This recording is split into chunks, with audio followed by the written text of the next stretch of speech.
ನಮಸ್ಕಾರ. ಮಹಾಭಾರತದ ಕಥೆಗಳ ಸಾಗರದಲ್ಲಿ ಕೆಲವೊಮ್ಮೆ ಕೆಲವು ಅದ್ಭುತ ಪಾತ್ರಗಳು ಅಷ್ಟು ಬೆಳಕಿಗೆ ಬಂದಿರಲ್ಲ. ಹೌದು, ಎಲ್ಲರಿಗೂ ಗೊತ್ತಿರುವ ಪಾತ್ರಗಳಷ್ಟೇ ಅಲ್ಲ, ಇನ್ನೂ ಅನೇಕ ಮಹಾನ್ ವ್ಯಕ್ತಿಗಳಿದ್ದಾರೆ. ಅಂಥ ಒಬ್ಬ ಯೋಧ ಬರ್ಬರಿಕ.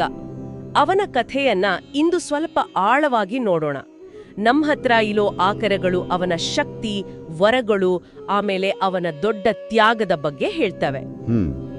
ಇದರ ಉದ್ದೇಶ ಕೇವಲ ಕಥೆ ಹೇಳೋದಲ್ಲ, ಬರ್ಬರಿಕನ ಜೀವನದಲ್ಲಿ ಬರುವ ಭಕ್ತಿ, ತ್ಯಾಗ ಮತ್ತೆ ಮುಖ್ಯವಾಗಿ ಧರ್ಮದ ಕೆಲವೊಂದು ಸೂಕ್ಷ್ಮ ವಿಷಯಗಳನ್ನ ಅರ್ಥ ಮಾಡ್ಕೊಳ್ಳೋ ಪ್ರಯತ್ನ ಇದು.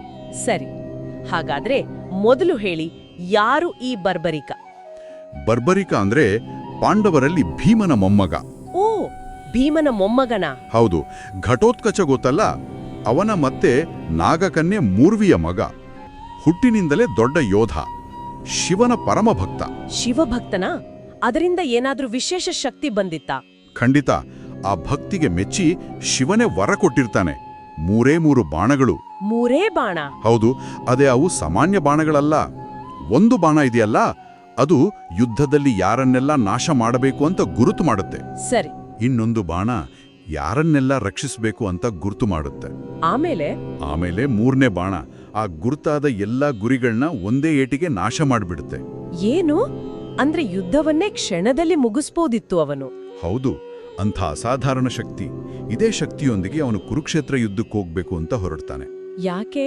ಅವನ ಉದ್ದೇಶ ಏನಾಗಿತ್ತು? ಅವನು ಅವನ ತಾಯಿಗೆ ಮಾತು ಕೊಟ್ಟಿರ್ತಾನೆ, ಅಮ್ಮ, ಯುದ್ಧದಲ್ಲಿ ಯಾವ ಪಕ್ಷ ಸೋಲುತ್ತಿರುತ್ತದೋ ಅಂದ್ರೆ ದುರ್ಬಲವಾಗಿರುತ್ತದೋ ನಾನು ಅವರ ಪರ ನಿಲ್ತೀನಿ ಅಂತ. ಓ, ಇದು ಕುತೂಹಲಕಾಯಿ. ಸೋಲುವ ಪಕ್ಷದ ಪರ. ಹೌದು. ತನ್ನ ನೀಲಿ ಕುದುರೆ ಏರಿ ಆ 3 ಬಾಣಗಳ ಜೊತೆ ಕುರುಕ್ಷೇತ್ರಕ್ಕೆ ಬರ್ತಾನೆ. ಆಗ ಕೃಷ್ಣನ ಪ್ರವೇಶ ಆಗುತ್ತೆ ಅಲ್ವಾ? ದಾರಿಯಲ್ಲಿ ತಡಿತಾನಲ್ವಾ? ಅದೇ ಕಥೆಯ ಮುಖ್ಯ ತಿರು. ಕೃಷ್ಣ ಬ್ರಾಹ್ಮಣನ ವೇಷದಲ್ಲಿ ಬರ್ತಾನೆ, ಬರ್ಬರಿಕನ ಶಕ್ತಿ ಪರೀಕ್ಷೆ ಮಾಡಬೇಕು ಅಂತ. ಹೇಗೆ? ಹತ್ರದಲ್ಲಿದ್ದ ಒಂದು ಅಶ್ವತ್ಥ ಮರ ತೋರಿಸಿ, ನಿನ್ನ ಬಾಣಕ್ಕೆ ಈ ಮರದ ಎಲ್ಲಾ ಎಲೆಗಳನ್ನ ಒಂದೇ ಸಲ ಚುಚ್ಚೋಕಾಗತ್ತಾ ಅಂತ ಕೇಳ್ತಾನೆ. ಬರ್ಬರಿಕ ಒಪ್ಕೊಳ್ತಾನ? ಒಪ್ಪಿ ಬಾಣ ಬಿಡ್ತಾನೆ. ಆ ಬಾಣ ಮರದ ಎಲ್ಲಾ ಎಲೆಗಳನ್ನ ಚುಚ್ಚುತ್ತೆ. ಅಷ್ಟೇ ಅಲ್ಲ, ಕೃಷ್ಣ ಬೇಕು ಅಂತ ಒಂದು ಎಲೆಯನ್ನ ತನ್ನ ಕಾಲಿನ ಕೆಳಗೆ ಮುಚ್ಚಿಟ್ಟಿರ್ತಾನೆ. ಬಾಣ ಆ ಎಲೆಯನ್ನೂ ಬಿಡಲ್ಲ, ಕೃಷ್ಣನ ಪಾದವನ್ನೇ ಸುತ್ತಿ ಆ ಎಲೆಯನ್ನೂ ಚುಚ್ಚುತ್ತೆ. ಅಬ್ಬಬ್ಬಬ್ಬ! ಅಂದ್ರೆ ಅವನ ಬಾಣಗಳ ಶಕ್ತಿ, ನಿಖರತೆ ಪ್ರಶ್ನಾತೀತವಾಗಿತ್ತು. ಇದು ಕೃಷ್ಣನಿಗೆ ದೊಡ್ಡ ಚಿಂತೆ ತಂದಿರ್ಬೇಕಲ್ಲ? ಖಂಡಿತವಾಗಿ. ಇಲ್ಲಿ ಕೃಷ್ಣನಿಗೆ ಬರ್ಬರಿಕನ ಶಕ್ತಿ ಪೂರ್ತಿ ಗೊತ್ತಾಗತ್ತೆ. ಜೊತೆಗೆ ಒಂದು ದೊಡ್ಡ ಸಮಸ್ಯೆನೂ ಕಾಣಿಸುತ್ತೆ. ಏನು ಸಮಸ್ಯೆ? ಈಗ ನೋಡಿ, ಬರ್ಬರಿಕ ಮಾತು ಕೊಟ್ಟ ಹಾಗೆ ಸೋಲುತ್ತಿರುವ ಪಕ್ಷಕ್ಕೆ ಸೇರಿದ್ರೆ ಏನಾಗುತ್ತೆ? ಆ ಪಕ್ಷ ತಕ್ಷಣ ಬಲಿಷ್ಠ ಆಗುತ್ತೆ. ಹೌದು.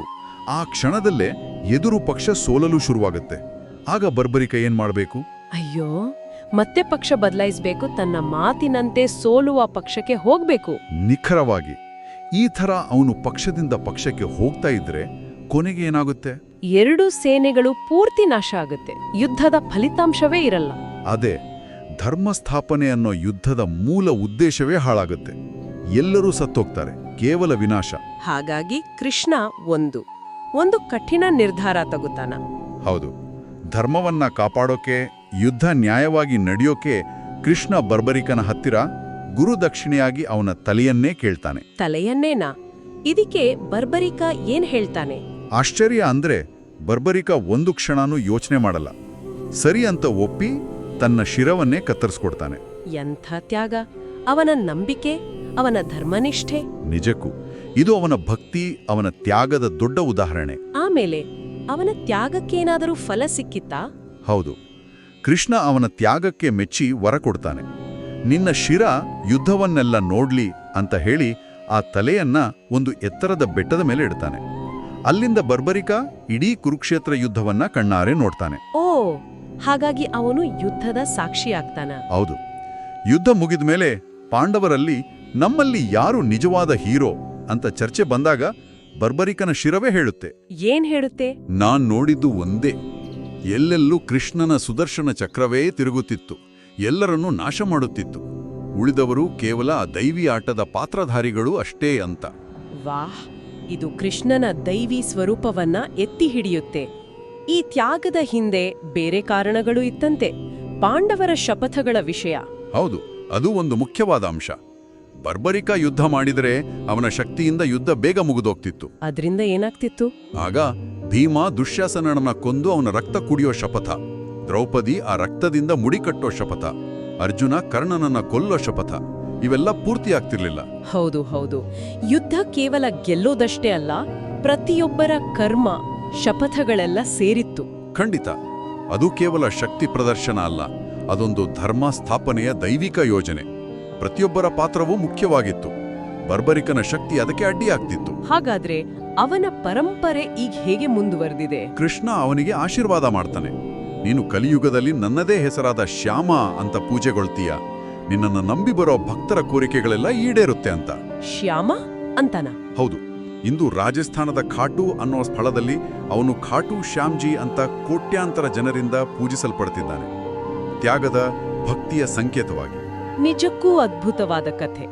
ತನ್ನ ವೈಯಕ್ತಿಕ ಶಕ್ತಿ ಎಷ್ಟೇ ದೊಡ್ಡದಿದ್ರೂ ಅದಕ್ಕಿಂತ ದೊಡ್ಡದಾದ ಧರ್ಮಕ್ಕಾಗಿ, ಸಮೂಹದ ಒಳಿತಿಗಾಗಿ ಎಲ್ಲವನ್ನೂ ಬಿಟ್ಟುಕೊಟ್ಟ ವ್ಯಕ್ತಿ.